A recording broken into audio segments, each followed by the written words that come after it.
Hello, my name is Joe Fouts. I am a software engineer here at LIDP Consulting, and in this video I will be showing you a live demonstration on how to run our Titanium edition of the Administrator on multiple operating systems. The two operating systems I will be using in this demonstration are Windows and Linux. In this demonstration diagram, you can see that I will be using our GEM client interface, the Titanium client listener, and because I will be clustering these two machines in this demonstration, I will also be using a domain controller. The domain controller will be running under LIDP Lin 2, and also LIDP Lin 9 is where our DB2 database for Titanium will be running. The two machines I will be focusing on in this demonstration are LIDP Lin 22, which is a Fedora Linux machine, and LIDP Lin 12, which is a Windows 7 Pro machine. Both of these machines will be started as a host controller and will both have a server running the Titanium full deployment jar file on it.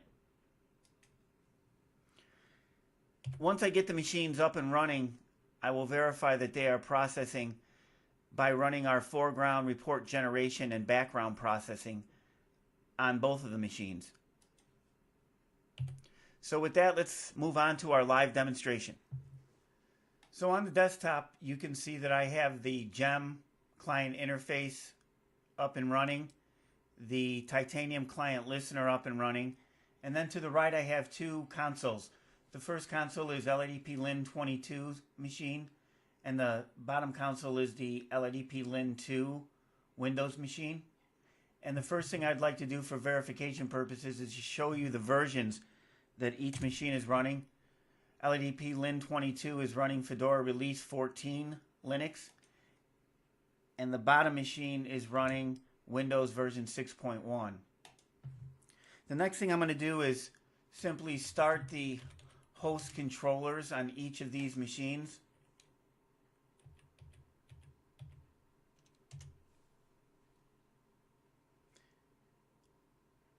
And once the host controllers are up and running, I'm going to bring up the web browser and go to the domain controller utility. In this demonstration, I am using the open source JBoss EF 6.1 application server, and it comes with a domain controller utility that's accessed from the web browser. And from here, I'm going to select the host tab and verify that both of my machines have been recognized on the domain. And I can see here that LIDP Lin 12, the Windows machine, and LIDP Lin 22, the Fedora Linux machine, has been recognized. From here, I'm going to go to the Runtime tab and simply start the server group that will now start the servers on both of these machines.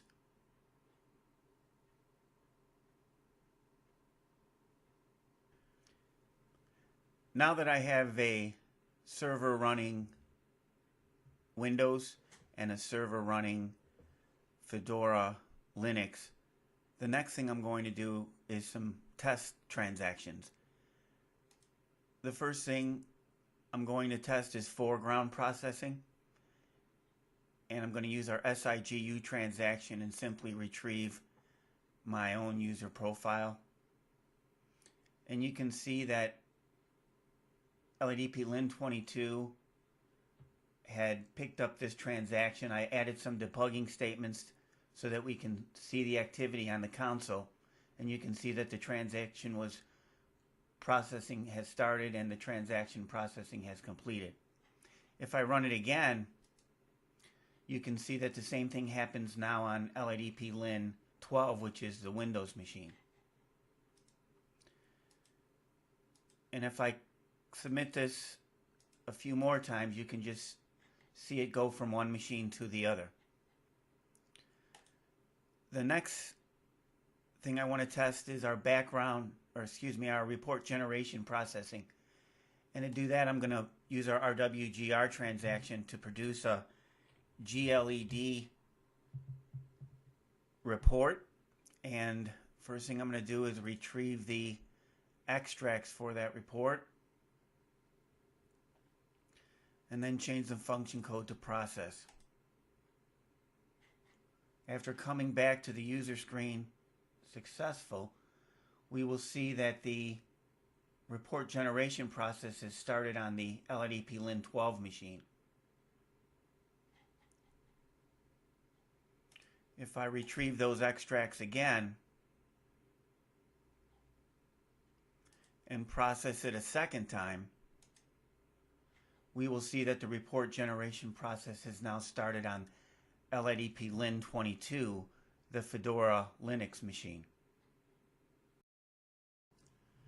The next thing I would like to quickly show you is the reports that were generated from those two processes that were ran on both the Linux and the Windows machine. I'm going to quickly go to the PDF folder, which is where our PDF reports are generated, and you can see that both these two reports were generated.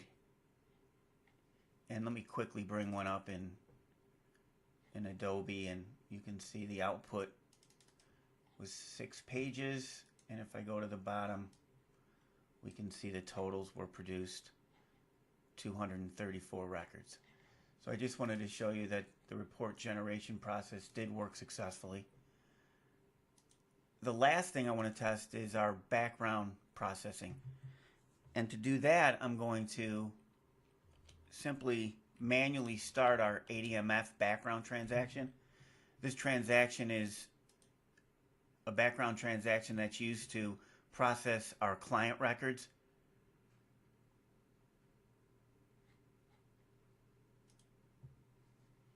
And what we can see here is that